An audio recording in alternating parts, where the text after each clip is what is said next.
Hello दोस्तों, हाय, how you, कैसे हैं आप सभी। आई होप आप अच्छे होंगे। तो दोस्तों, ये कहानी है, ट्रू स्टोरी है दोस्तों। बहुत ही बेहतरीन स्टोरी है, अंत तक ज़रूर देखिएगा, आपके मन को छू जाएगी। तो दोस्तों, लव मैरिज की दुखद घटना है और ये सच्ची घटना पर आधारित कहानी है दोस्तों। तो राधिका और नवीन जो है दोस्तों, उसको आज तलाक के कागजात मिल गए थे। दोनों साथ ही कोर्ट से बाहर निकलते हैं और दोनों के परिजन भी साथ थे।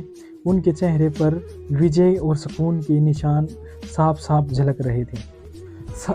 4 साल की लंबी लड़ाई के बाद आज फैसला हो गया था।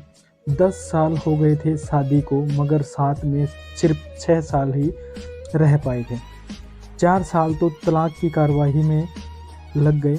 राधिका के हाथ में दहेज के सामान की लिस्ट थी जो अभी नवीन के घर से लेना था, और नवीन के हाथ में गहनों की लिस्ट थी जो राधिका से लेने थे। साथ में कोर्ट का ये आदेश भी था कि नवीन 10 लाख रुपए की राशि एक मुश्त राधिका को चुकाएगा। राधिका और नवीन दोनों एक ही टेम्पो में बैठकर नवीन के घर पहुंचे।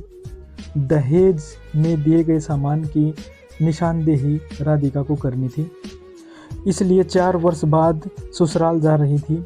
आखिर बार बस उसके बाद कभी नहीं आना था उधर। सभी परिजन अपने अपने घर जा चुके थे। बस 3 प्राणी बचे थे, नवीन, राधिका, राधिका की माताजी।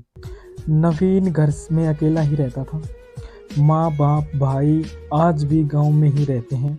राधिका और नवीन का इकलौता बेटा जो अभी 7 वर्ष का है, कोर्ट के फैसले के अनुसार बालिग होने तक वह राधिका के पास ही रहेगा। नवीन महीने में एक बार उससे मिल सकता है। तो दोस्तों, नवीन जो है 1 महीने में एक बार ही उससे मिल सकता है। घर में प्रवेश करते ही पुरानी यादें ताज़ा हो गई।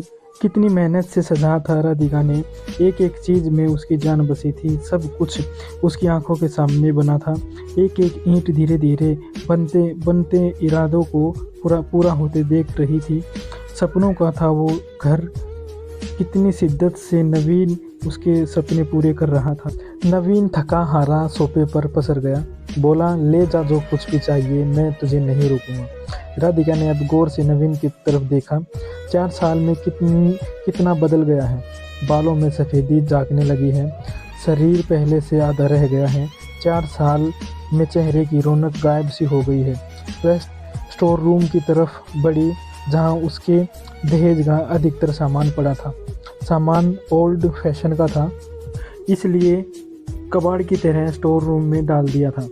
मिला भी कितना था उसको दहेज में। प्रेम विवाह था दोनों का। घर वाले मजबूरी में साथ हुए थे। प्रेम विवाह तभी तो नज़र लग गई थी किसी की, क्योंकि प्रेमी जोड़े को हर कोई टूटता हुआ देखना चाहता है। बस एक बार पीकर बह गया था नवीन।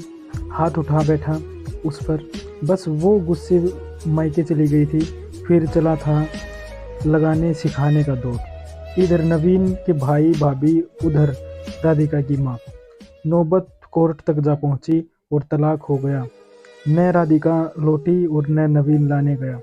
राधिका की माँ बोली, कहाँ है तेरा सामान? इधर तो नहीं दिखता, बेच दिया होगा इस शराबी ने। चुप रहो माँ।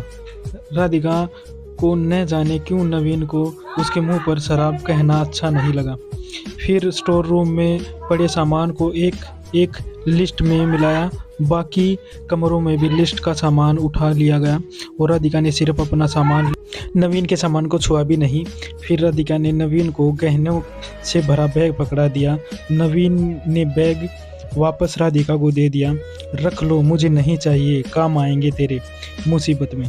गहनों की कीमत 15 लाख से कम नहीं थी। क्यों? कोर्ट में तुम्हारा वकील कितनी दफ़ा गहने गहने चिल्ला रहा था। कोर्ट की बात कोर्ट में ख़त्म हो गई राधिका।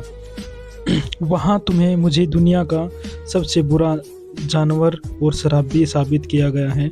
सुनकर राधिका की माँ ने नाक चढ़ाई। नहीं चाहिए, वो 10 लाख भी नहीं चाहिए। क्यों? कहकर नवीन सोफे से खड़ा हो गया। बस यूं ही राधिका ने मुंह फेर लिया। इतनी बड़ी जिंदगी पड़ी है, कैसे काटोगी? ले जाओ, काम आएंगे। इतना कहकर नवीन ने मुंह फेर लिया और दूसरे कमरे में चला गया। शायद आंखों में कुछ उमड़ रहा होगा जिसमें वो छुपाने की कोशिश भी कर रहा था। राधिका की माताजी गाड़ी वाले को फ़ोन करने में व्यस्त थी। राधिका को मौका मिला, नवीन के पीछे उसके कमरे में चली गई। वो रो रहा था, अजीब सा मुंह बनाकर, जैसे भीतर के सैलाब को दबाने की कोशिश कर रहा हो। राधिका ने उसे कभी रोते हुए नहीं देखा था। आज पहली बार देखा, न जाने क्यों दिल को सुकून सा मिला, मगर ज़्यादा भावुक नहीं हुई। सीधे अंदाज में बोली, इतनी फिक्र थी तो क्यों दिया तलाक? मैंने नहीं, तलाक तूने दिया है, दस्तक तूने भी किए हैं, माफ़ी नहीं मांग सकते थे? नवीन बोलता है, मौका कब दिया? तुम्हारे घर वालों ने जब भी फ़ोन किया काट दिया। घर भी आ सकते थे, हिम्मत नहीं थी। राधिका की माँ आ गई और उसका हाथ पकड़कर बाहर ले गई। अब क्यों मुंह लग रही है इसके? अब तो रिश्ता भी ख़त्म हो गया है। माँ बेटी बाहर बरामदे में सोफे पर बैठकर गाड़ी का इंतज़ार करने लगी। राधिका के भीतर भी कुछ टूट रहा था, दिल बैठा जा रहा था। वो सुन सी पड़ती जा रही थी। जिस सोफे पर बैठी थी उसे गौर से देखने लगी। कैसे कैसे बचत करके उसने और नवीन ने वो सोफ़ा ख़रीदा था। पूरे शहर में घूमी थी, पसंद आया था। फिर उसकी नज़र सामने तुलसी के सूखे पौधे पर गई। कितनी शिद्दत से देखभाल किया करती थी।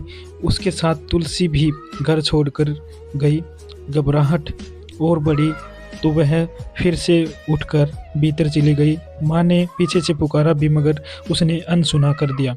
नवीन बेड पर उल्टे मुंह पड़ा था।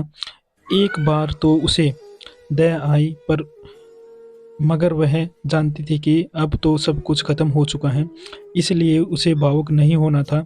उसने सरसरी नज़र में कमरे को देखा। अस्त व्यस्त हो रहा था पूरा कमरा। कहीं कहीं तो मकड़ी के जाले झूल रहे थे और कितनी नफरत थी उसे मकड़ी के जालों से। फिर भी उसकी नज़र चारों ओर लगी फ़ोटो पर गई, जिसने वह नवीन से लिपट कर मुस्कुरा रही थी। कितने सुनहरे दिन थे वो। इतने में माँ फिर आ गई, हाथ पकड़कर फिर से उसे बाहर ले गई। बाहर गाड़ी आ गई थी, सामान गाड़ी में डाला जा रहा था। राधिका सुन सी बैठी थी। नवीन गाड़ी की आवाज़ सुनकर बाहर आ गया और अचानक नवीन कान पकड़कर घुटनों के बल बैठ गया और बोला, मत जाओ, माफ़ कर दो। शायद यही वो शब्द थे जिन्हें सुनने के लिए 4 साल से तड़प रही थी। सब्र के सारे बांध एक साथ टूट गए। राधिका ने कोर्ट के फैसले का कागज़ निकाला और फाड़ दिया, और माँ कुछ कहती उससे पहले ही नवीन से लिपट गई और साथ में दोनों बुरी तरह से रोते जा रहे थे। दूर खड़ी राधिका की माँ समझ गई थी कि कोर्ट के आदेश दिलों के सामने कागज़ से ज़्यादा कुछ नहीं है। काश उनको पहले मिलने दिया होता। माफ़ी मांगने से रिश्ते टूटने से बच जाएं तो माफ़ी मांग लेनी चाहिए दोस्तों। कहानी का मोरल भी यही है दोस्तों कि हम ये इंतज़ार करते रहते हैं कि दूसरा माफ़ी मांगेगा। झुकने में कोई बड़ी बात नहीं है या कोई छोटी बात नहीं होती दोस्तों। तो दोस्तों, झुकना अच्छे इंसान की खासियत होती है। वीडियो अच्छी लगी है तो लाइक, शेयर और सब्सक्राइब ज़रूर करें दोस्तों।